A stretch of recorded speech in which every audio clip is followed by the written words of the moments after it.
Hello and welcome to What the Lux with me, Fred Moore. And me, Anand Sharma. Together we lead Matter of Form, a design consultancy specialising in brand, digital experience and content. And this is a podcast that calls time on tired ideas of luxury. Alongside industry luminaries and thought leaders, we explore what truly defines category-leading products and services. Welcome back to What the Lux, and I'm privileged to sit here with Tom Barber, co-founder and director of Original Travel, a bespoke travel company. And I like to think, based on what I've read, someone that delivers really profound experiences for those who are culturally curious. I think this is an exciting time for us to be talking. Well, it's exciting to talk about travel in general anyway, but specifically now as we're seeing quite a lot of big changes in how people are looking to travel.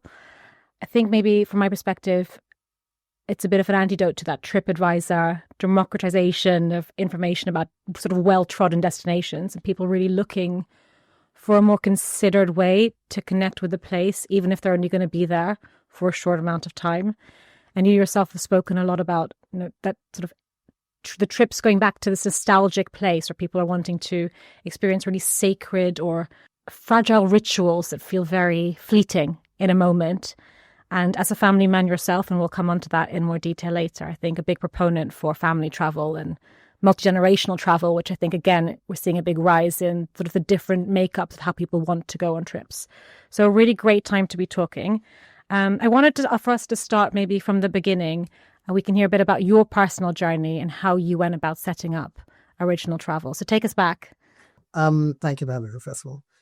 We were a fairly classic, I guess, in a way, startup, three friends, sitting in the pub one evening, grumbling about our jobs.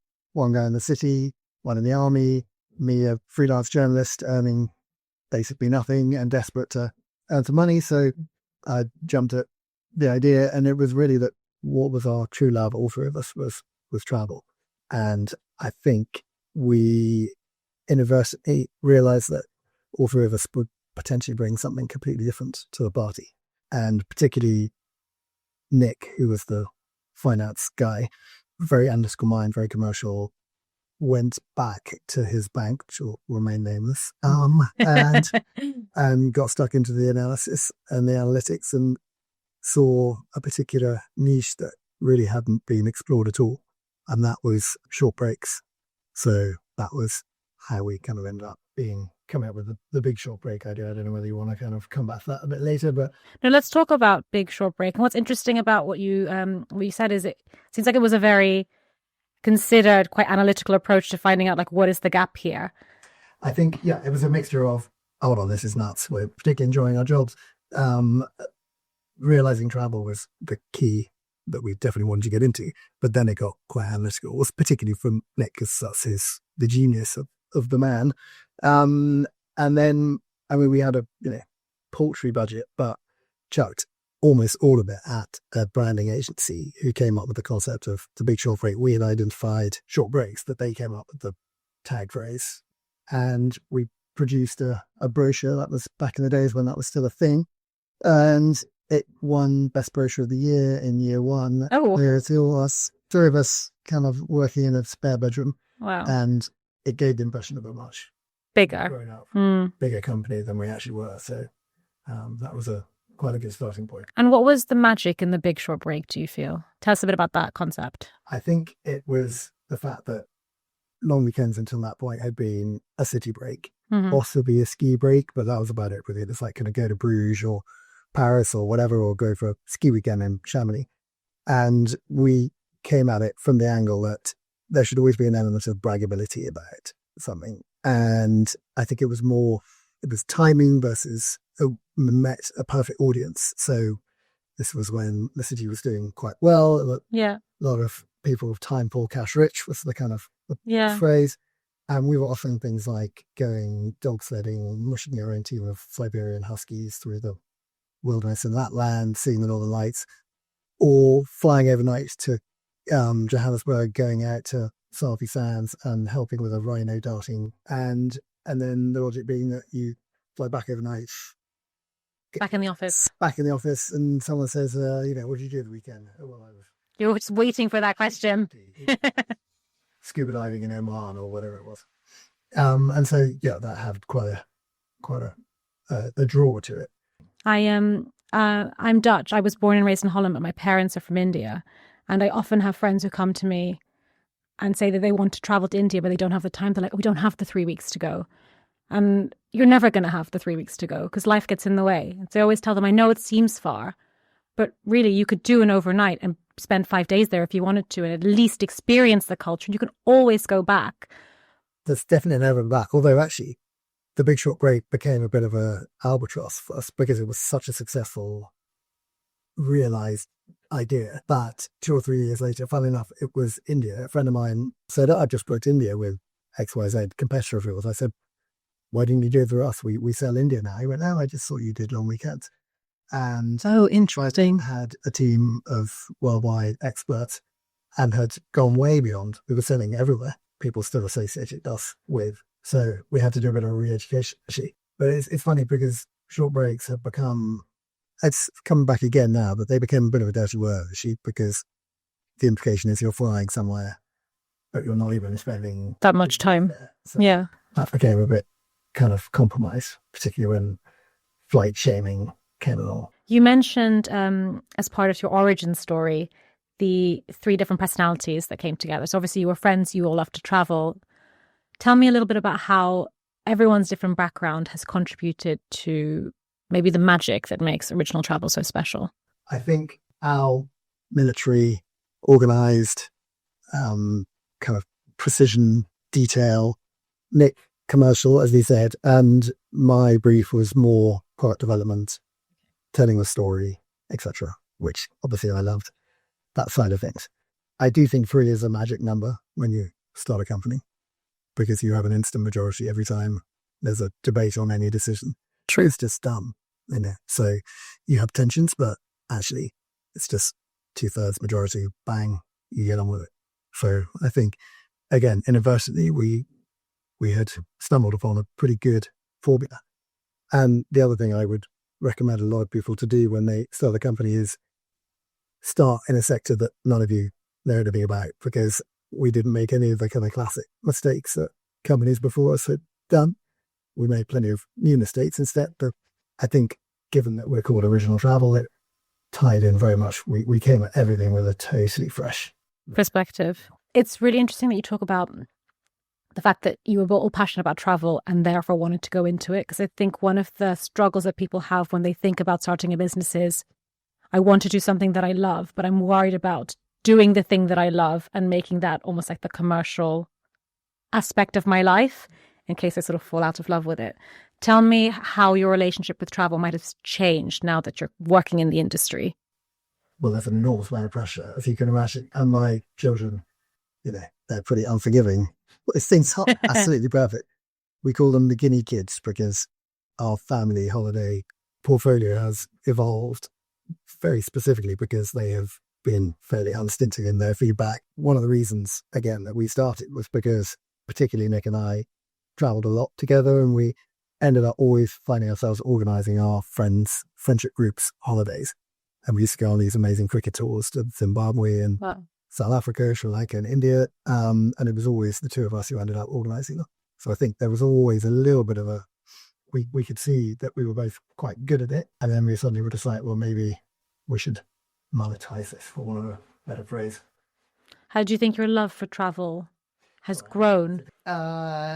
Yeah, it's very difficult sitting in an office all day, every day, listening to 25 world experts talking about amazing destinations and amazing experiences, and not want to just get on a plane and go there yourself every other minute. And I've now actually had to force myself to get back into the routine of going just on my own, without the kids, without my wife, and just going and doing to use the industry terminology, a fan trip, familiarization trip, go somewhere new, research it, somewhere that I might have a kind of inkling that it's going to fly at some point. And I have to say it's really good fun. I did what's called Green Spain last year. So, Basque Country is well known now, but all of that stretch along the Bay of Biscay. So Cantabria, Asturias and Galicia, which are unbelievably beautiful, amazing food, incredible culture, wonderful landscapes like the Picos de Europa. I just hired a car and drove around for must have been 8-9 days. I mean, barely scratching the surface, but just getting a feel for the place.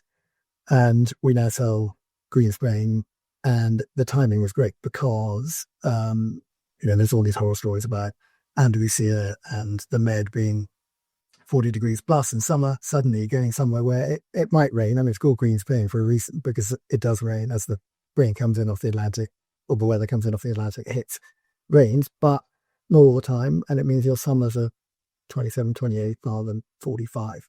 So it's a hugely popular place, and I reckon this year, half the Spain trips we sold have been to Green Spain. Not traveling now, but being for later in the year. I'm actually really interested about the process that you were just mentioning about listening to these experts and then going off on these fam trips. What is it about the process in terms of finding new destinations, and what do you look for when you're going on these trips to think, okay, yeah, this is going to resonate really well with the people that come to us? What are some of the things that you look for to determine where the destination will be? You can get quite scientific about this, or you can go a bit on gut instinct, and I'm that guy, annoying me. One of the three has to be. And actually, I've always said probably my greatest skill is being a typical original travel client. We started doing big short breaks for people in their late 20s who didn't have kids. Now we've all got kids, and we're selling a entirely different sort of holiday a lot of the time. But really, yeah, I go quite a lot of the time. I go on instinct, somewhere I might be interested in. And I've got quite a wide range of interests. So I'm a foodie, I like diving, I'm very interested in culture. Maybe won't kind of climb a mountain, but I will certainly get out and do an amazing long walk. So if something suddenly just appears, like Green Spain, there was a couple of conversations I had, and you suddenly feel like one final twist of fate might make you just think, okay, I've got to do that. And that, for Green Spain, was going to an event one evening. It was already on the radar, and then I met the Spanish ambassador in the UK, and I said to him, where do discerning Spaniards go on holiday in Spain? And he said, Galicia. So I was just like, bingo. That's what you look for. At the moment. Yeah. So I don't know, to say it's all fate and destiny is, might sound a bit nonsense, but that's certainly a factor. And yeah, of course, it's amazing how fickle fashion is in the world of travel. Places like Oman, incredibly popular maybe 15 years ago, and then dead as a doornail, because I think a lot of people have been there, done that. Now it's unbelievably popular again. Do you feel like it's cyclical that way, that there's destinations that come into fashion, go out to fashion, come into fashion, go out to fashion? We're 22 years old now, so we've actually seen the cycles. I mean, the thing about being in travel as well is you're the canaries in the coal mine. Whenever there's SARS happened within 6 months of us starting the company. Oh, wow. And then we've seen COVID. So yeah. In terms of cyclical, we've seen two of these now. Obviously one significantly worse than the other. But you definitely see places and whole regions come in and out of fashion as well. And there's practical concerns or considerations like a new flight route or a flight route that did exist that doesn't.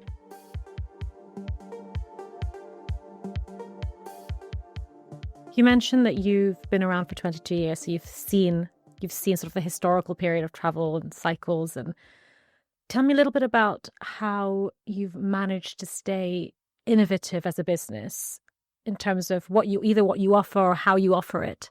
We went through endless iterations. I mean, it's amazing how much time you can waste on coming up with a name.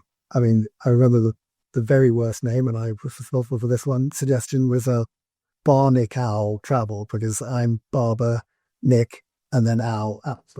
And then eventually this went, oh my God. I actually genuinely thought you were pronouncing Barnacle in a fancy way. But original, it's got great connotations. Funnily enough, more so now even than then. I always say, well, if you look at any of the streaming giants, a Netflix original, Disney original. Totally. It's an amazing word just to put out there. Well, it's a descriptor as well, so it's values you can live by. Exactly. And it has absolutely determined everything we've done from day one, and it continues to. So it's not just original destinations, although we're always trying to send people places that other people aren't. That's hugely important. That always will be. But just our take on travel is, I would like to think, always very original. Now, what does that mean? That means in some of the services that we offer. Mm-hmm. So if you leave from the UK, you are met at the airport and whisked through check-in, security, lounge access is included as standard, even if you're flying in economy. When you land in destination, you'll get a WhatsApp or a phone call from your concierge in that country who is a clued up local. And they are there The whole trip. Yeah. And we ask our clients to challenge them. They like a challenge. So, the very basic stuff is book a table in the impossible to get a table in restaurant. That's the kind of entry level stuff. But then it's changing things on a whim or adding something in or seeing that the weather's bad one day and they're not going to be able to do that particular activity. And just, it's all about anticipation really. And the concierges, they're good. And 99% of them are amazing. It's about anticipating the client's needs before they know they have them. Speaking about sort of discerning or very particular clients, do you have any stories of particularly challenging requests that you might have received at destinations? Yeah, to talk about the challenging one. I think the greatest brief we ever had and fulfilled was a guy who sold his business about 10 years ago for multiple hundreds of millions. Bought himself a plane, had himself a pilot, and said, I have spent the last 10 years building up a business and I want to travel. But I don't want to just go lie on beaches or whatever. I want to piece together the 90 greatest experiences around the world. Your mission is to weave them together. So we had to think about that's a must, as is that, but different times of year. So, we had an unbelievable amount of fun. And we created a website for him and gave a login to 50 of his mates. And so they had a tracker. So they could track where he was. And see where he was going to be in 6 months' time or whatever. And they could invite themselves on certain portions. Yeah. And the deal was they had to get themselves there. When they were there, they were on him. And they had an unbelievable time. That's incredible. Set pieces. So spent a lot of time in Ladakh in India and was walking between monasteries. And it's very specifically Tibetan Buddhism there. And we had a Tibetan Buddhist guide and translator walking these treks with him, explaining some of the basic tenets of Tibetan Buddhism. So when he arrived at the next monastery to spend the night, whatever ritual was in play, he would have a better understanding of it.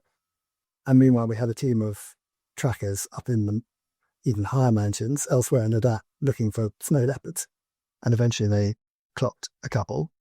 And we got a helicopter, flew him up there with a wildlife photographer.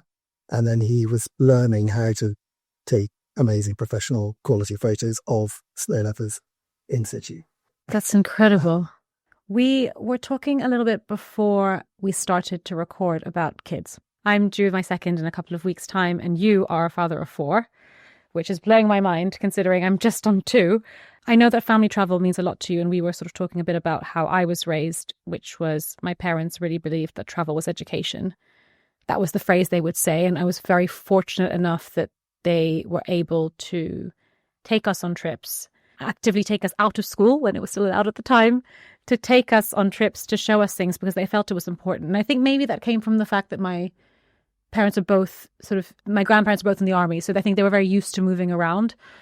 And they just wanted to show us different parts of the world. And we would travel, me and my 2 siblings, with them and do these amazing trips and then, come back. And I remember feeling that I didn't know at the time the effect it was having on me, but I definitely think it's shaped, what I chose to study further on, like the things that I like to do, the people that I like to connect with. I can really see how it shapes some of my values.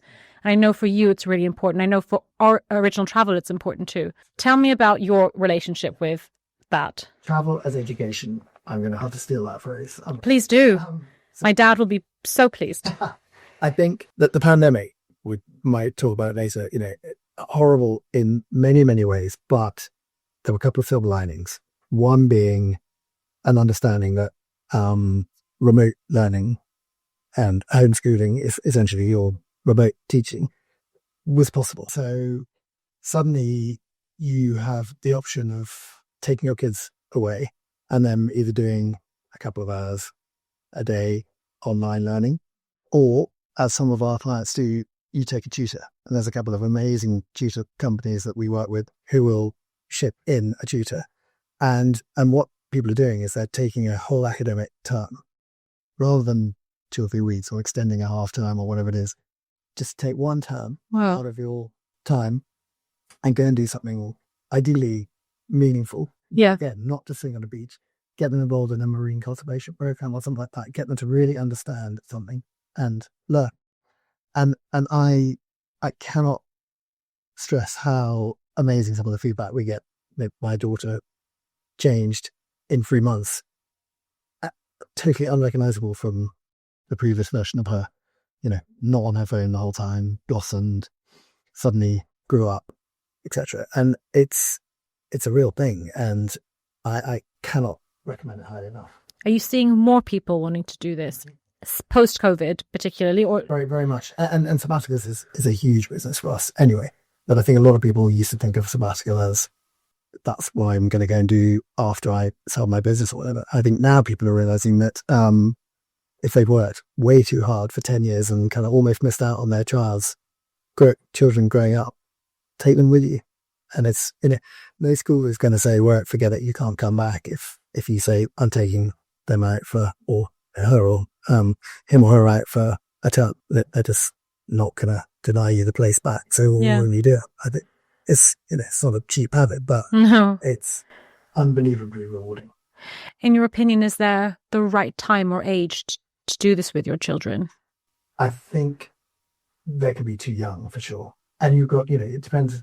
So your age gap's going to be 2.5 years. 2.5. 2 academic years. Oh, that's true. Yes, 2 academic years, yeah. GCSE and A-level, you will avoid. Oh, I see. Okay, so there's some red zones. Yeah.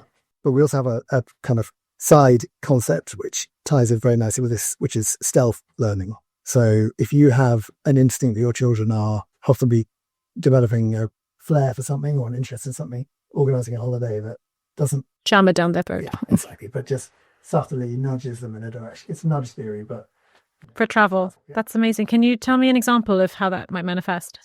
Acting. Another India example, actually. A couple took their kids. They were in Mumbai and they went to the Bollywood studios, and the concierge had organised to have the daughters get involved as extras at the back of one of the scenes of an amazing dance. It's amazing. And then they got sent a memory stick showing the footage. Yeah, what a way to support your children by not just giving them words of affirmation, but actually doing something for them that's meaningful. Tell me about maybe a family trip that you've taken with your children that you feel has really hammered home that travel as education piece to you. Is there something that you recall specifically? We just went to Athens. So the children are all, again, not entirely intentionally, they're all named after places. So we've got India, Siena, George, there's Georgetown, and also George, a very uninspiring, one of these South African listeners, very nondescript place in South Africa. And then Athena is our youngest, and Athens in Greek is Athena. So we're trying to tick off all the that's so nice. Done George, done, and then Athens, and was Georgetown, or was George the place? It was George, the nondescript place. Okay, right one. And then so this time Athena went to Athens, and it's a fabulous city anyway. Yeah, and you can approach it from so many different angles. The ancient Olympic Stadium is amazing. They're all quite sporty, and so they just spent time running laps and getting up on the Parthenon. And Athena's this kind of, she was glowing from start to finish of the whole trip because the whole was for her. It was all about her. That's amazing. Yeah, and it's one thing seeing it in a textbook; it's an entirely other thing, like seeing it in front of you. I hadn't realised that. So beyond the Acropolis is a rather amazing rise that looks out over the city, almost like kind of one of the hills of Rome. And that is where the male population of the city would all go and hear the various sides of the argument. And then we found there and raised our hands, and was literally the birthplace of democracy. We were just standing in an actual spot, which I hadn't even appreciated, that there's a location that where you can say that this is where this amazing thing started. And speaking a bit more about family travel, I think you've spoken about a rising trend that you've been seeing at Original Travel, multi-generational travel, particularly grandparents being involved, either grandparents taking grandchildren away, which I think is very exciting and one I'm going to be trying to get my parents to do, but also, the three generations traveling together. Can you tell me a bit about that emerging and how is that changing the way in which people are experiencing travel? So that, again, was the silver lining to the pandemic. And I think everyone suddenly not able to see grandparents was just horrified by the thought that they might never see them again, or that their children might not see the grandparents. And so there was a huge amount of 3G, we call it three-generational travel, straight afterwards. There's another slightly more prosaic reason, because grandparents are the only ones with any money at the moment, and it's a lovely way for them to fund the holiday and get to see their kids and grandkids at the same time. And the people that are booking these trips, so the inbound requests, are they coming from that generation, the grandparents' generation? Do you see that it's coming from the sandwich generation, the parents being like, I want to bring these two sets together? 3G holidays is definitely grandparents wanting. There's actually another form of bonding holiday, which I've can walk the walk as well as talk the talk, is a grown-up parent and their parent. So I took my mum on Steamship Sudan, which is the boat that we own on the Nile, which is, obviously I'm biased, but unquestionably the best boat on the Nile. And it is the only surviving original paddle steamer from the era of Thomas Cook. And it is the boat that Agatha Christie went on, which inspired her to write Death on the Nile. So, I mean, it's unbelievably beautiful.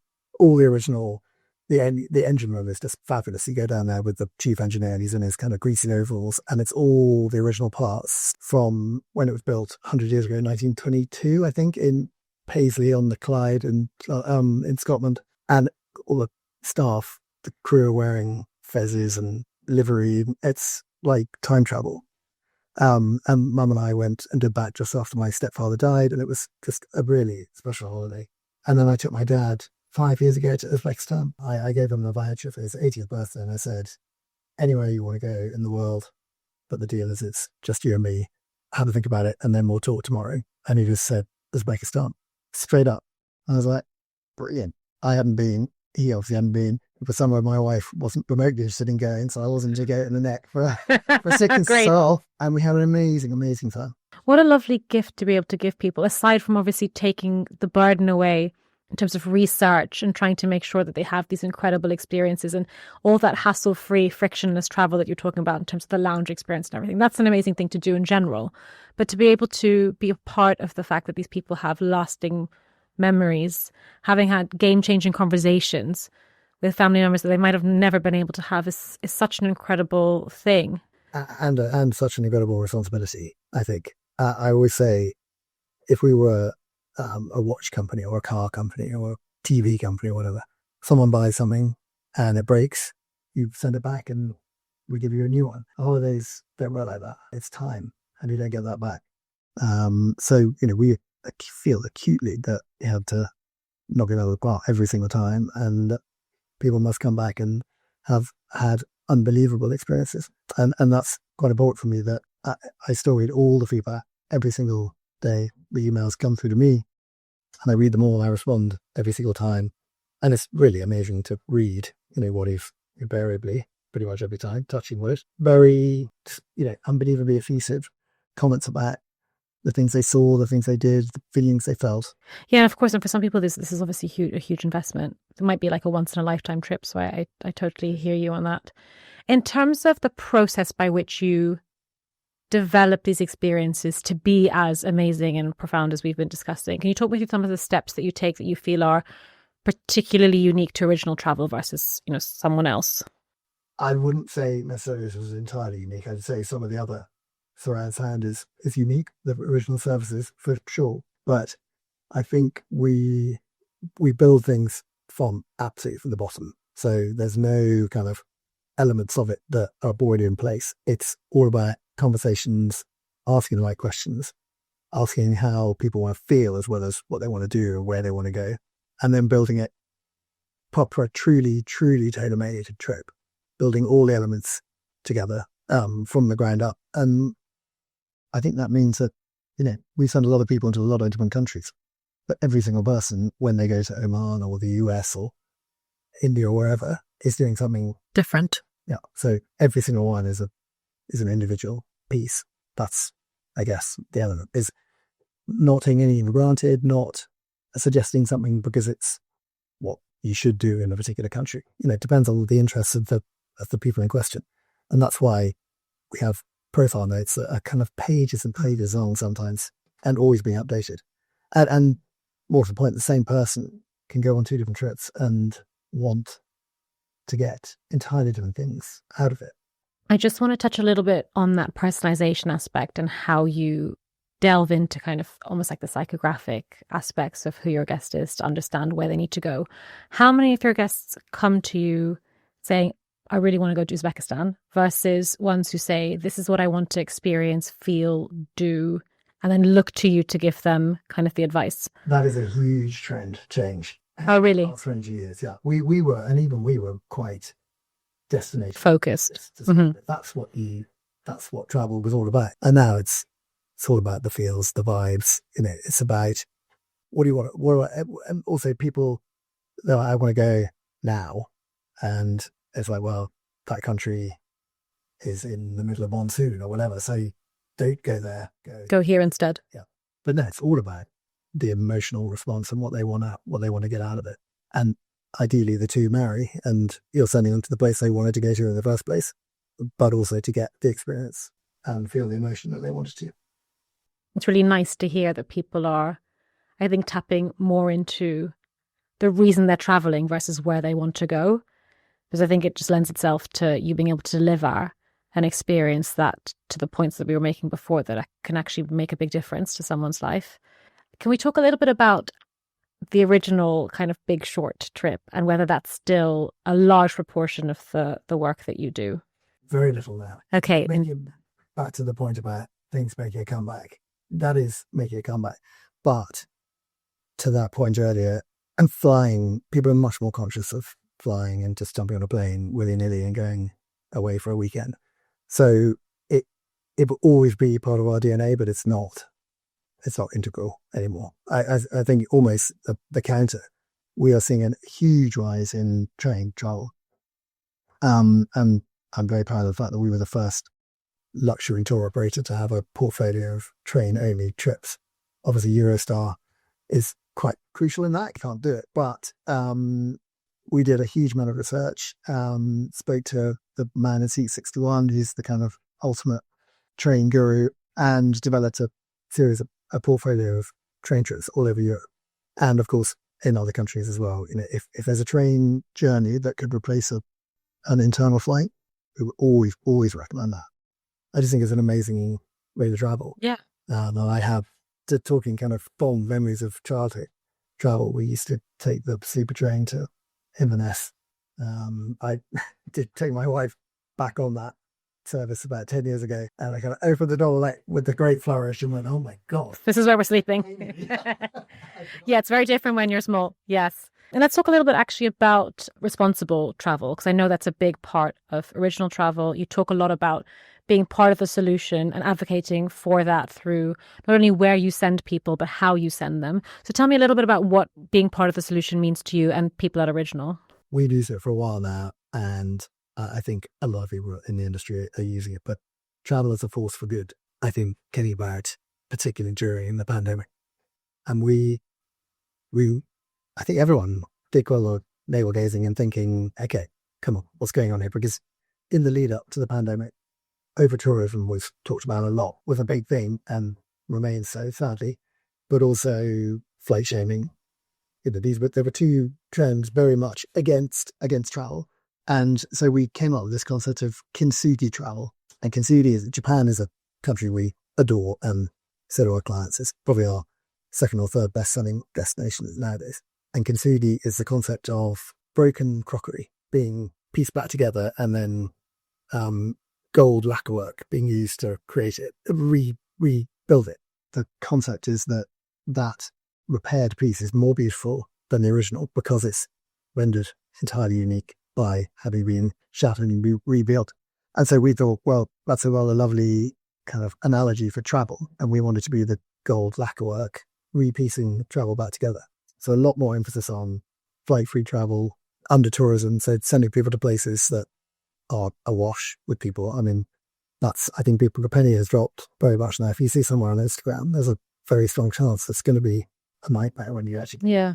And then things like community-based travel. So rather than staying in a chain hotel, however luxurious and comfortable, that is owned by a Singaporean hedge fund or private equity company, staying in somewhere owned by a local. And it's difficult because you don't want to be preachy. I think it's about giving clients information and just saying, you could stay or you could stay here. You're cool.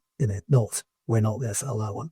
To that effect, we've just launched something that we're calling a carbon calculator. So every flight you now have, or options of flights, you are now told what the carbon emissions for those 2 flights would be. And it's actually amazing the difference between 2 direct flights between London and wherever, New York, 2 different aircraft with different layouts. Some might have many more business class seats than others. And you can have a difference of like 50% carbon emissions from one or the other.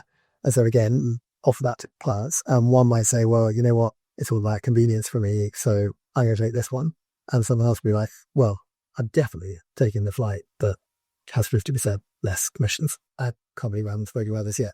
But the other point is that regardless of which one of those flights you're taking, every single piece of carbon that is emitted by any vehicle that you're in on your trip, be that the flight, but also ground Transportation, is absorbed by forestry projects that we have around the world. A bit semantics here, but particularly mangroves, actually, they're the most efficient sequesters of carbon. So they're definitely the way forward.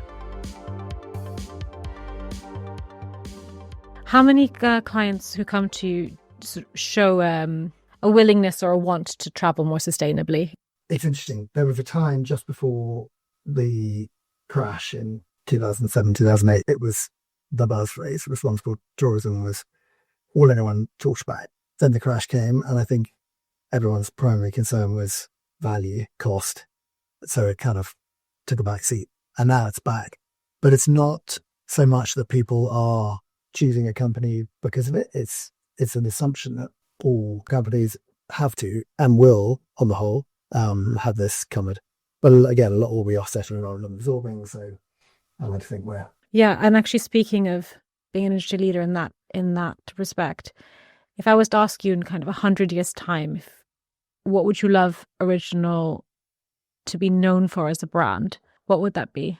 I think Kintsugi Travel would be right up there. Actually, to be known as a company that made a genuine difference and that no one would feel guilty about having gone on one of our holidays. That actually, that when done well, travel can and should be an unbelievably positive thing. It's at a basic level, it's money going from what tend to be richer economies into poorer economies, cultural exchange, better understanding. I mean, what's not to like about that? But things like over-tourism. Yeah, there are complexities. Can be a complete nightmare. So there's sensitivities there, but I totally believe travel should be a positive outcome for all concerned, both the visitor and the destination. You could probably tell we like a phrase. We had something called philantourism, which is, again, not a great portmanteau because it doesn't mean quite what we want it to mean, but it's about the concept of visiting a destination purely because they've had a tough time with it. So someone that's just had a natural disaster or an economic disaster and choosing to go there, and you don't need to do anything specifically when you're there. It's just the kind of emotional and financial being there. Just being there, yeah. Can you give me an example of? Well, Sri Lanka would be a classic example. They've had certain countries have these kind of horrible runs of bad luck. Yeah, they had it in spades, and for a couple of years, tourism just fell off a cliff. And this is a country like many of these countries that are hugely dependent on tourism. So people suddenly just were like, these places don't turn into bad, unpleasurable places to go on holiday overnight. So it's a particular example. I'm going there in about 4 days' time. So lovely. I'll be thinking of you. One of the things, maybe one of the dark sides of travel, I was just thinking about it as you were talking about going to visit somewhere that's had a disaster, is you get this idea of like the spectator effect. Someone more privileged than you coming into a community. I see that actually in India a lot. These trips of going around and seeing a slum, for example, coming in and almost like viewing from the outside this other world.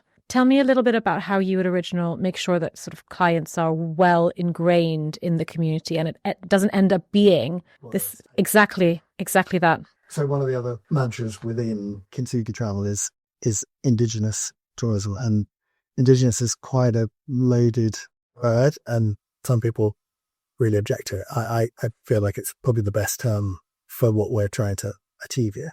So we do use it, and it's based around the fact that very often the indigenous population, they're the guardians of some of these unbelievably beautiful spots around the world. And who better to talk to and get an understanding of, be that some amazing savannah with a wild population of whatever rare beastie it is, or that sort of thing. And actually speaking to people like that, why wouldn't they be the perfect person to speak to? But at the same time, very, very keen to avoid any sort of voyeuristic or Disneyfication of, Maasai warriors jumping up and down. I want to come on to maybe some of the tropes of the industry. What is maybe something, or maybe one of the things that you think you wish people knew about, let's call them tour operators or tour advisors, that maybe they don't know, or a myth you want to bust about the industry that you're in?